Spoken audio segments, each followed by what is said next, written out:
Explosión en Red Bull. Horner fuera y Mekies quiere a Colapinto ya gritando de terror. El terremoto silencioso que sacudió los cimientos de Red Bull, la caída de un imperio y el ascenso inesperado de un argentino. Lo que nadie se animó a contar, el secreto que explotará las redes y cambiará para siempre como vemos el deporte de élite. Bienvenida y bienvenido a tu canal de confianza, donde combinamos la verdad más cruda con la emoción que buscas. Hoy, vamos a desentrañar un escándalo interno que sacudió los cimientos de uno de los equipos más importantes del automovilismo mundial, una historia donde un joven talento argentino, Franco Colapinto, se encontró en el ojo de la tormenta, y donde una figura legendaria, Flavio Briatore, tuvo que intervenir con una decisión que dejó a todos boquiabiertos. ¿Están listos? Porque lo que pasó con el coche de Colapinto y la tajante negativa de Briatore a Bottas es algo que va más allá de la pista. Es una trama de poder, resistencia y la cruda realidad de la Fórmula 1. Prepárense, porque la verdad que está a punto de revelarse es más compleja y fascinante de lo que jamás imaginaron. En el núcleo de una de las estructuras más poderosas del automovilismo, un imperio forjado a base de victorias, estrategias audaces y una mano de hierro, se produjo un quiebre que nadie vio venir tan de repente. Christian Horner, el hombre que por años había sido sinónimo de estrategia, liderazgo y poder absoluto dentro del equipo Red Bull, el arquitecto de sus mayores glorias, fue finalmente desplazado.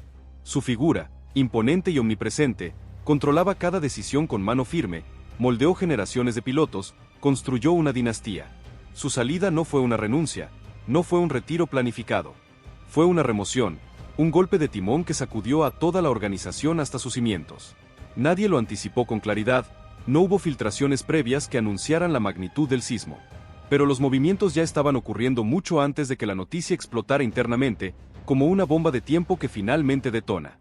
Y con su salida no solo terminaba una era dorada, se abría una grieta profunda dentro de la estructura, una herida que, para sorpresa de muchos, llevaría directo al nombre de Franco Colapinto, el joven argentino que nadie esperaba ver en el centro de este huracán.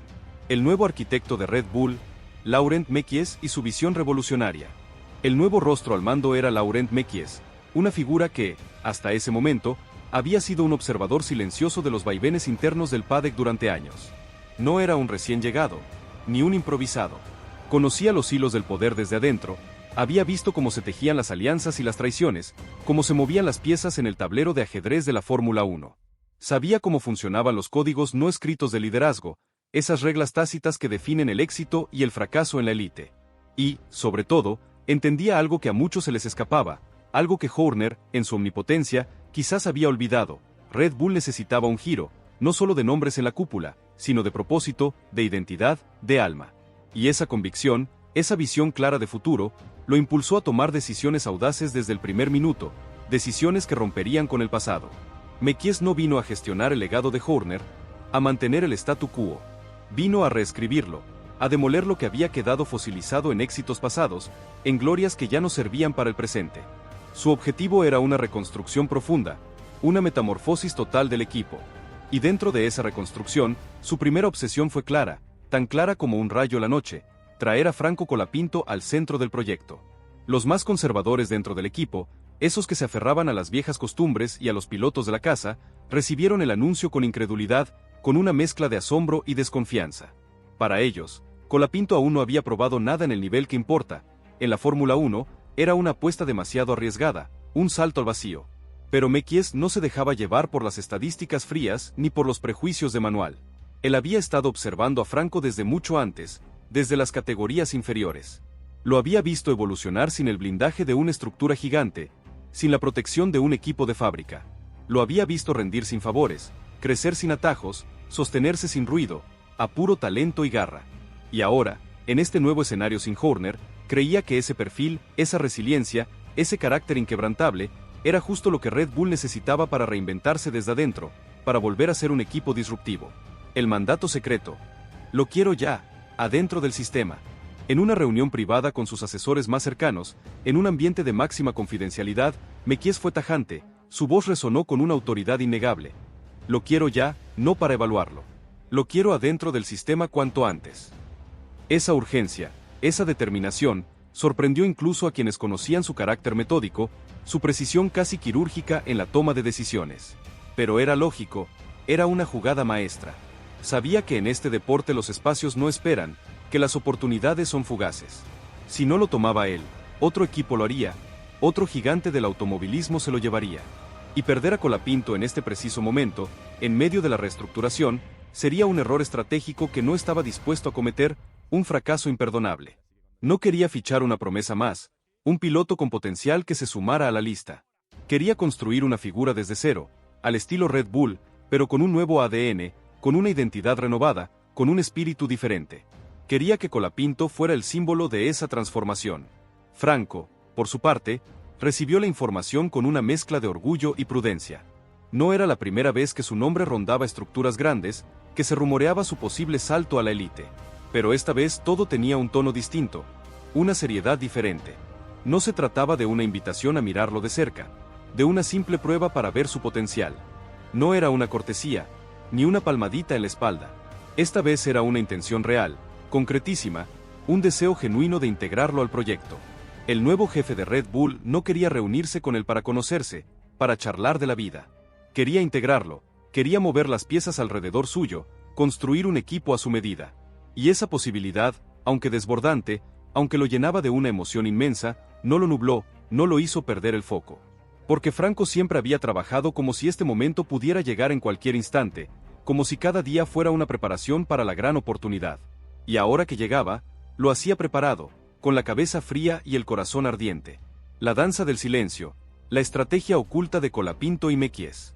En silencio, su entorno más cercano, ese círculo íntimo que lo acompaña en cada paso, comenzó a ajustarse a la nueva realidad. Las llamadas se multiplicaban, las reuniones se agendaban con más urgencia, con una discreción absoluta, pero nada se mostraba públicamente, ni una foto, ni un tuit, ni una declaración.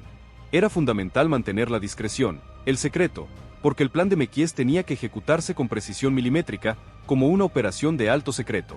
No podía ser un escándalo, no podía dar la impresión de capricho, de una decisión tomada a la ligera. Tenía que parecer una consecuencia natural de la transición, como si siempre hubiese sido el siguiente paso lógico, el movimiento inevitable. Y para eso, todo debía hacerse con el nivel de control que Mekies exigía, con una sincronización perfecta. Y Franco, como siempre, estaba listo para adaptarse a ese juego, a esa danza del silencio, a esa estrategia de bajo perfil. Los rumores, sin embargo, no tardaron en empezar a correr por los pasillos de la fábrica, entre los ingenieros, los mecánicos, los pilotos de la academia. Algunos pilotos de la academia Red Bull, esos que habían dedicado años de su vida al programa, comenzaron a preguntar por qué se estaba hablando tanto de un argentino que venía desde fuera, de alguien que no había crecido bajo el ala de la marca. El desconcierto era evidente. La incertidumbre se apoderaba de ellos. Muchos creían tener el camino asegurado dentro del programa, que su futuro estaba garantizado. Pero Mekies no pensaba en herencias ni en trayectorias internas. Pensaba en impacto, en carácter, en lo que proyecta a alguien cuando está bajo presión, cuando se enfrenta a la adversidad. Y para él, Franco ya había demostrado en carne propia que sabía moverse en el filo de la incertidumbre sin desmoronarse, sin perder el rumbo. Los medios, esos que siempre están buscando la primicia, todavía no sabían cómo interpretar la situación. Algunos empezaban a sospechar, a atar cabos sueltos, otros ignoraban el tema por completo, lo consideraban un rumor más. Pero la estructura interna de Red Bull ya estaba en plena metamorfosis, en un proceso de cambio irreversible. Se redefinían roles, se reescribían jerarquías, se reasignaban responsabilidades. Y en esa reconfiguración silenciosa, el nombre de Colapinto sonaba cada vez con más fuerza, no como una posibilidad lejana, sino como una decisión tomada que solo esperaba el momento exacto para ser anunciada al mundo. Y cuando eso ocurriera, cuando el velo se descorriera, nada volvería a ser igual, porque esta vez no se trataba solo de un piloto joven subiendo al escenario, de un nuevo talento en la grilla. Se trataba de una ruptura con el pasado, de un mensaje claro al mundo de la Fórmula 1. Red Bull no iba a repetirse, no iba a seguir el guión de siempre. Y ese nuevo guión tenía un protagonista inesperado, pero inevitable, un hombre que había sonado muchas veces en voz baja y que ahora por fin iba a ser escuchado con claridad. Franco Colapinto, el elegido, el que llega en el momento exacto en que todo se está desmoronando para ser parte de lo nuevo que se está por construir. Si esto te tiene al borde de la silla, dale like y compartí con tus amigos para que no se pierdan esta bomba. La incomodidad del éxito ajeno, resistencia interna y la visión de Mekies. Desde el momento en que el nombre de Franco Colapinto empezó a sonar con fuerza dentro de las paredes de Red Bull, algo cambió en el ambiente. No fue solo la sorpresa de ver a un piloto que no venía del circuito cerrado de su academia, de ese semillero exclusivo, ocupar titulares internos y generar murmullos. Fue la sensación casi intuitiva de que estaban ante alguien que no encajaba en los moldes establecidos, alguien que rompía con el statu quo. Porque Franco, más allá de su talento innegable, representaba algo diferente, algo que desafiaba las convenciones. No era un producto prefabricado, no había sido moldeado bajo los parámetros habituales de la academia, con sus reglas y sus procesos. Su crecimiento había sido más difícil, más crudo, más a pulmón, y eso lo convertía en alguien incómodo para los que siempre jugaron con ventaja, para los que se sentían dueños del sistema. Algunos dentro de la estructura, esos que se aferraban a las viejas glorias y a las tradiciones, no ocultaban su malestar, su desconfianza. ¿Y de dónde salió?, murmuraban en los pasillos, con un tono de desprecio y recelo. No lo conocían, no lo habían entrenado desde chico, no lo habían seleccionado en sus programas. Y eso, para un equipo que siempre había cultivado el orgullo de su propio sistema, de su capacidad para fabricar campeones, dolía más que cualquier resultado adverso. Porque aceptar a Franco significaba reconocer que lo mejor a veces crece fuera del invernadero, que el talento real no siempre necesita de sus reglas, de sus estructuras rígidas. Mekies, lejos de retroceder ante la resistencia interna, lo sabía perfectamente y lo usó a su favor, como un arma estratégica. Porque el cambio que quería imponer no iba a funcionar si no rompía con algunas certezas internas, con esos dogmas que impedían la evolución. Colapinto era su herramienta, su apuesta personal, su símbolo de la revolución. No era un desafío a la estructura por el desafío mismo, era el símbolo de su nueva visión, uno que mostraba que los tiempos estaban cambiando y que el futuro no se iba a parecer a lo de antes. Era una declaración de principios. Por eso, cada vez que alguien cuestionaba la elección, cada vez que un directivo o un ingeniero levantaba la voz para expresar sus dudas, Mekies respondía con una simple frase, con una contundencia que no admitía réplicas. Mírenlo bien y después díganme si vale menos que cualquiera de los que ya tenemos. Era un desafío directo, una invitación a la reflexión, a dejar de lado los prejuicios y a ver el talento puro. En paralelo, Franco se mantenía ajeno al ruido, a las intrigas, a las batallas internas. Sabía que estaba en el ojo de la tormenta, que era el centro de todas las miradas, pero no tenía tiempo para las emociones ajenas, para los celos o las envidias. Su foco estaba puesto en lo suyo, prepararse, escuchar, absorber todo el conocimiento, pero también demostrar en cada oportunidad. Porque si algo entendía desde que era chico, era que el talento sin carácter no basta, que no es suficiente para llegar a la cima. Y que este mundo, el de las grandes ligas, solo respeta a los que se mantienen firmes cuando los quieren correr, cuando intentan sacarlos del camino. Y eso era precisamente lo que él estaba haciendo, sin levantar la voz, pero sin dar un paso atrás. Los pilotos de la academia, por su parte, esos que veían su futuro en Red Bull como un camino pavimentado, empezaban a inquietarse, a sentir la amenaza. Algunos intentaban acercarse a Mekies para entender el porqué de todo, para buscar explicaciones. Otros, en privado, comenzaban a revisar sus propias estadísticas, a analizar sus rendimientos, buscando formas de reafirmar su lugar, de demostrar que ellos eran los indicados. La aparición de Franco había encendido una chispa incómoda, una competencia inesperada. La batalla ya no estaba solo dentro del sistema, ahora también venía desde fuera, de un talento que no seguía las reglas establecidas. Y eso ponía a todos en alerta, porque sabían que si Franco entraba, no lo haría para rellenar una plaza, para ser un piloto más. Entraría como una apuesta real, como el futuro del equipo. Franco lo intuía, lo sentía en el aire, pero no lo utilizaba como ventaja, no se creía superior a nadie. No se creía más que los demás, pero sí tenía claro que su forma de llegar, su camino a puro esfuerzo, le daba algo único, libertad. No debía nada a nadie, no respondía a compromisos internos, a esas viejas lealtades que a menudo atan a los pilotos. Solo tenía que responder a una sola cosa, su rendimiento. Y eso lo hacía más peligroso para el sistema, porque era imprevisible, porque no tenía cuentas pendientes con el pasado, porque su única obsesión era el futuro. Y lo estaba construyendo paso a paso, sin ansiedad, con una determinación inquebrantable. Mekies, observándolo desde afuera, desde su posición estratégica, reafirmaba su decisión con cada gesto, con cada movimiento de Franco. El argentino no lo defraudaba. Todo lo que proyectaba en privado lo ratificaba en cada interacción. No necesitaba escenografía, no necesitaba discursos grandilocuentes. Su sola forma de estar, su presencia, lo decía todo. Era el tipo de figura que podía sostener una narrativa, que podía conectar con una nueva generación de fans y que, por sobre todo, podía rendir en pista sin dejar de ser fiel a sí mismo. Y así, mientras muchos aún se debatían entre dudas, celos o rumores, Franco seguía ganando espacio, no porque lo buscaran desesperadamente, no porque se lo regalaran, sino porque lo merecía, porque sin imponerlo, estaba obligando a todos a reconsiderar qué significa estar listo para dar el salto.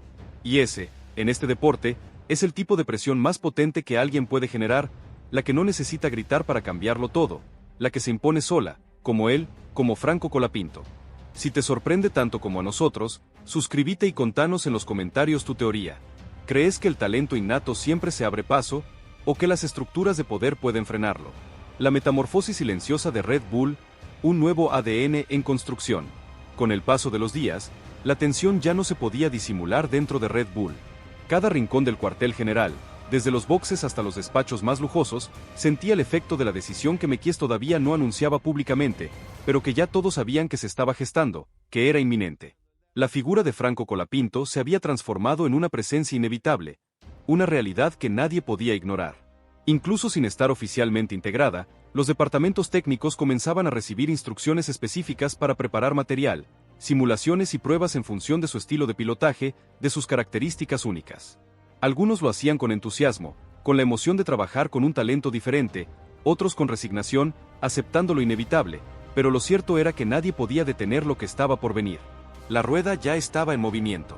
Mekies no tenía prisa, no se apuraba, pero tampoco se permitía titubeos, ni la más mínima duda. Había aprendido que las transformaciones más profundas no se anuncian con bombos y platillos, se ejecutan en silencio, con precisión. Y lo que estaba diseñando con Colapinto era exactamente eso. No una incorporación aislada, no un simple cambio de piloto, sino un cambio de ADN, una redefinición de la identidad de Red Bull. Para él no bastaba con reemplazar un nombre por otro en una hoja de alineaciones.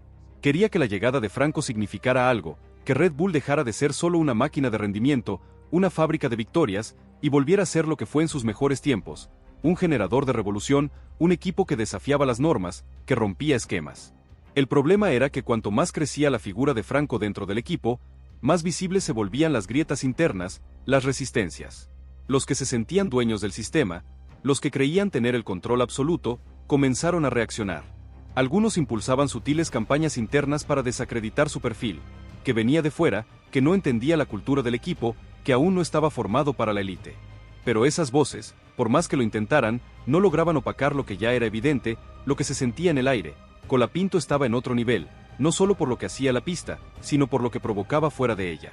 Su presencia sacudía certezas y eso lo volvía inevitable, una fuerza imparable.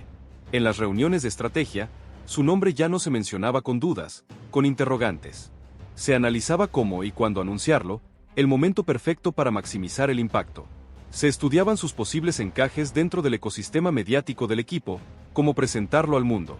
Se especulaba sobre su impacto comercial, sobre su capacidad para generar nuevos ingresos, y sobre todo, se proyectaban escenarios a futuro, porque con Franco, Mekies no estaba pensando solo en el presente, en la próxima carrera. Estaba construyendo una figura que pudiera sostenerse por sí misma, que conectara con nuevas audiencias, que representara esa frescura y ese cambio que Red Bull necesitaba gritarle al mundo. Mientras tanto, Franco seguía con la misma rutina que lo había traído hasta ahí, con esa disciplina férrea que lo caracteriza. Trabajaba en silencio, no pedía nada, no exigía, solo respondía con rendimiento y actitud, con hechos que hablaban por sí solos. No bajaba el ritmo, no se relajaba, no se conformaba. Su entorno inmediato, esos que lo veían día a día, ya entendía que estaban ante algo diferente, algo único.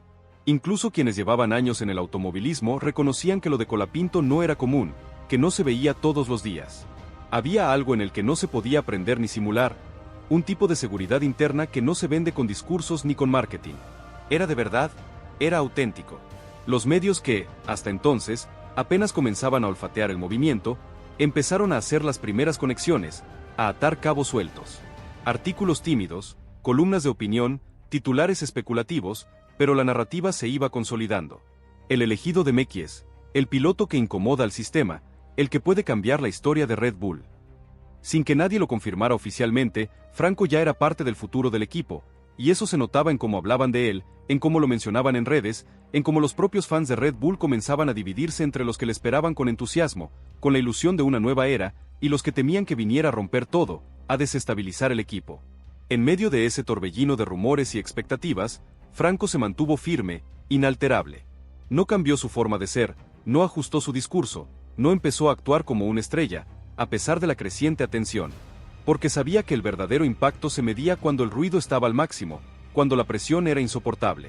Y él, aún sin contrato firmado, ya estaba enfrentando niveles de presión que otros no soportaban ni con años de experiencia en la élite. Eso, para Mekies, era una confirmación más, una prueba irrefutable. No necesitaba pruebas adicionales. Tenía lo que buscaba, y lo tenía justo cuando más lo necesitaba. Lo que empezó a surgir entonces fue una idea aún más ambiciosa. Mekies ya no pensaba solo en sumarlo al equipo, en darle un asiento. Empezaba a imaginar cómo reposicionar toda la imagen de Red Bull alrededor de un nuevo ciclo con Franco como símbolo, como el estandarte de la nueva era. La juventud, la inteligencia, la resiliencia, el origen distinto, todo encajaba perfectamente en la narrativa que quería construir. No era solo un cambio deportivo, era un giro narrativo, una revolución en la imagen de la marca. Y eso, en un mundo saturado de fórmulas repetidas, de discursos prefabricados, era oro puro, un valor incalculable. Por eso, aunque aún no se hacía oficial, la estructura ya se estaba moviendo como si lo fuera. Se preparaban presentaciones, se reescribían discursos, se diseñaban campañas de marketing. Algunos incluso comenzaron a entrenarse en pronunciar su apellido correctamente, porque sabían que cuando el anuncio se hiciera público, el impacto sería total, no habría marcha atrás, y a diferencia de otras veces, no habría que justificar la decisión. Bastaría con decir su nombre, y en el centro de todo, sin pedirlo, sin gritarlo, sin buscarlo desesperadamente, Franco Colapinto seguía avanzando como un río subterráneo que cuando emerge no hay forma de detenerlo, porque lo que estaba ocurriendo ya no era una simple historia de ascenso deportivo, era la confirmación de que a veces el verdadero talento se abre paso incluso cuando nadie le espera, incluso contra todo pronóstico. Y cuando eso pasa, los equipos que no se adaptan se quedan atrás, se estancan. Red Bull, por suerte, no estaba dispuesto a perder ese tren. Mekies lo sabía, y por eso su decisión estaba tomada. Si esta transformación te deja sin palabras, suscríbete y contanos en los comentarios qué crees que significa para el futuro de la F1. La consumación silenciosa, Franco Colapinto, el nuevo ADN de Red Bull. El día en que se suponía que todo seguiría igual, que la rutina dominaría la fábrica, algo se sintió distinto en el aire de Red Bull. No hubo un comunicado oficial, no hubo fotos en redes sociales, no hubo una presentación con luces y aplausos, de esas que hacen historia. Pero la atmósfera lo gritaba, lo susurraba en cada rincón. Algo había cambiado en las salas de ingeniería, en los pasillos de estrategia, incluso en el comedor del equipo, donde las conversaciones se volvieron más animadas. Todos sabían lo mismo sin que nadie lo dijera en voz alta, sin que se confirmara por los canales habituales. Franco Colapinto ya formaba parte del proyecto, su integración era un hecho. No necesitó confirmación pública. Su integración fue tan orgánica, tan evidente, tan natural, que su presencia ya se sentía oficial antes de serlo. Las primeras señales fueron sutiles, pero elocuentes, para aquellos que sabían leer entre líneas. Lo invitaron a una reunión de alto nivel, de esas a las que solo asisten quienes toman decisiones o las ejecutan, los cerebros del equipo. Le entregaron credenciales especiales, códigos de acceso a áreas restringidas, material técnico exclusivo que no se comparte con cualquiera. Le habilitaron simuladores de última generación con datos que no se comparten con nadie más. Incluso empezó a recibir el mismo trato logístico que los pilotos oficiales, los que ya estaban en la grilla. Todo eso sin que un solo periodista pudiera confirmarle en voz alta, sin que se filtrara una sola imagen, porque así se movía Mekies, con estrategia, con control absoluto, con una precisión quirúrgica que dejaba a todos boquiabiertos. En las oficinas de marketing, ese departamento que se encarga de construir la imagen de la marca, ya trabajaban en contenido que incluía a Franco, pero aún sin rostro, sin voz, solo como concepto, como una idea. El piloto que representa una nueva etapa, la imagen de lo que viene, el futuro de Red Bull. En documentos internos, su nombre aparecía como parte del proyecto futuro, un activo invaluable. Pero en boca de Mekies, ya era presente. Cuando hablaba de los próximos pasos del equipo, de las estrategias a seguir, decía, vamos con él. Nunca mencionaba su nombre completo, pero todos sabían de quién hablaba, porque a esa altura, Colapinto ya no era una opción, una posibilidad lejana. Era el centro, el eje alrededor del cual giraría todo el proyecto. Lo más impactante fue la reacción del resto del equipo, de los que compartían el día a día con él.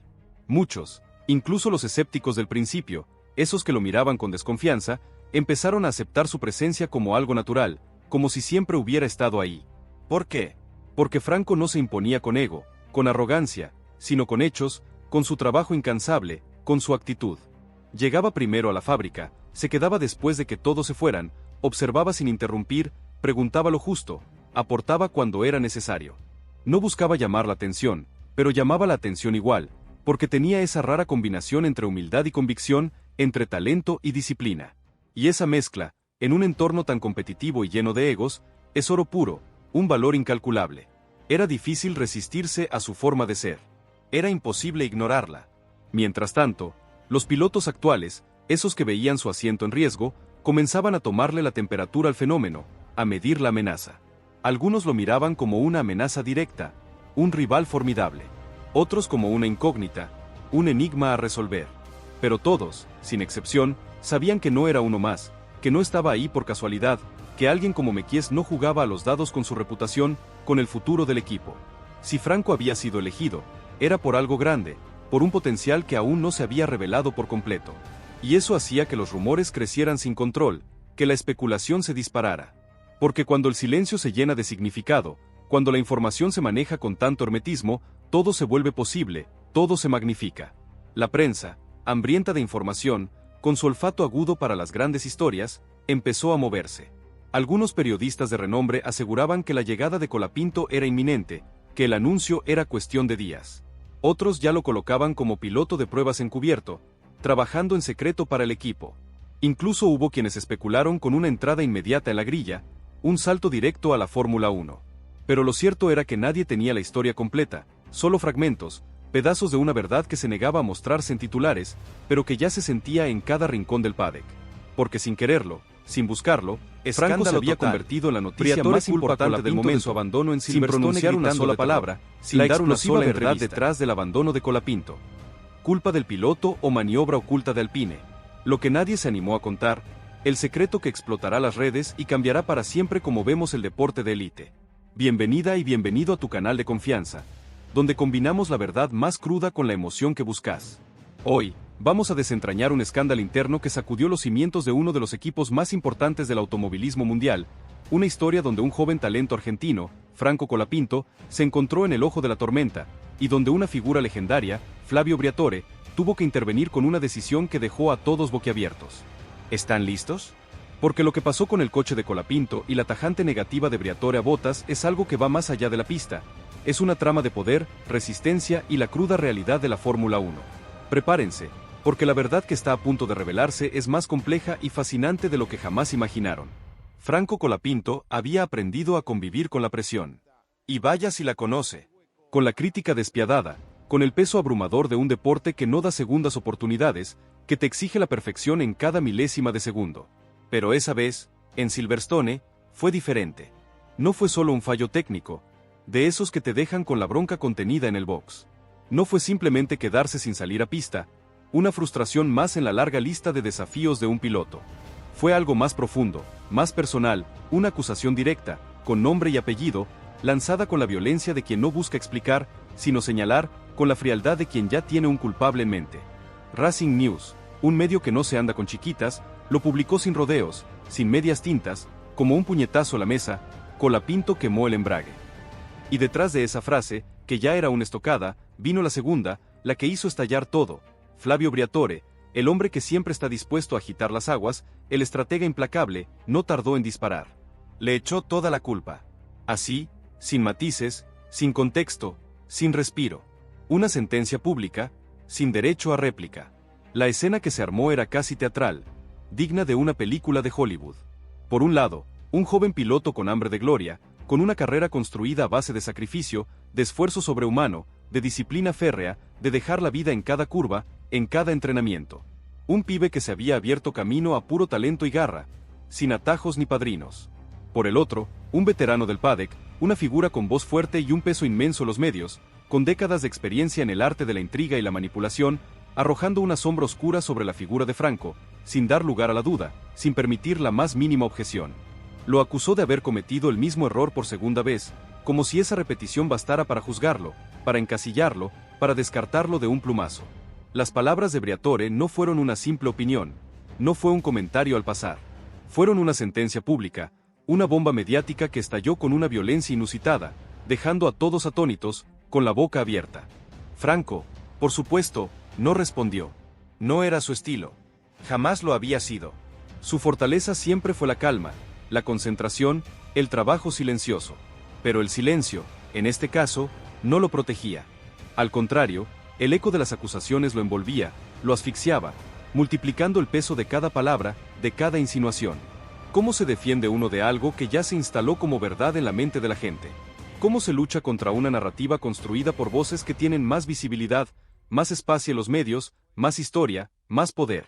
El joven piloto argentino se encontraba otra vez en el centro de una tormenta, una de esas que te sacuden hasta los cimientos. Y esta vez, lo más doloroso, no era por lo que hizo, sino por lo que dijeron que hizo. Y eso, en la Fórmula 1, puede ser aún más peligroso que cualquier error en pista. Es una batalla de percepciones, y Franco estaba perdiendo la suya. La mecánica del rumor, cuando la sospecha se vuelve verdad absoluta. La mecánica del rumor es cruel, despiadada. Una frase dicha en el momento justo, en el tono adecuado, con la autoridad de una figura como Briatore, se convierte en una verdad inquebrantable que nadie se molesta en comprobar. Colapinto había quedado afuera de la carrera por un problema técnico. Sí, eso era un hecho. Pero ahora ese problema tenía rostro, tenía intención, tenía culpable. Todo señalaba hacia él, como si fuera el único responsable de una falla compleja. Y lo más hiriente, lo que más dolía en el alma, no era que lo señalaran desde fuera, desde la prensa o los fans. No. Lo más doloroso era que desde dentro, desde donde debería haber apoyo incondicional, desde el seno del propio equipo, también surgían grietas, también se escuchaban voces que lo condenaban. Briatore, que había sido una figura clave en las decisiones recientes del equipo, que había apostado por él en momentos cruciales, ahora lo exponía sin pudor, sin remordimientos, y lo hacía como si fuera prescindible, como si su valor ya no importara. Los medios, por supuesto, se hicieron eco de inmediato, como buitres sobre una carroña. Titulares encendidos, declaraciones sacadas de contexto, análisis sin datos, sin pruebas, basados únicamente en la palabra de Briatore. Todo valía cuando el nombre Colapinto estaba en el centro de la polémica, porque generaba clics, generaba rating, generaba debate. Y mientras las noticias se multiplicaban a una velocidad vertiginosa, Franco permanecía callado, trabajando en la sombra, resistiendo como siempre, con esa fortaleza que lo caracteriza. No porque no tuviera que decir, no porque no tuviera una verdad que contar, sino porque entendía que cada palabra suya sería usada en su contra, que cualquier intento de defensa sería retorcido y utilizado para hundirlo aún más. En ese tipo de entornos, el silencio no es debilidad, es estrategia. Y él la conocía, la había aprendido en carne propia, a base de golpes.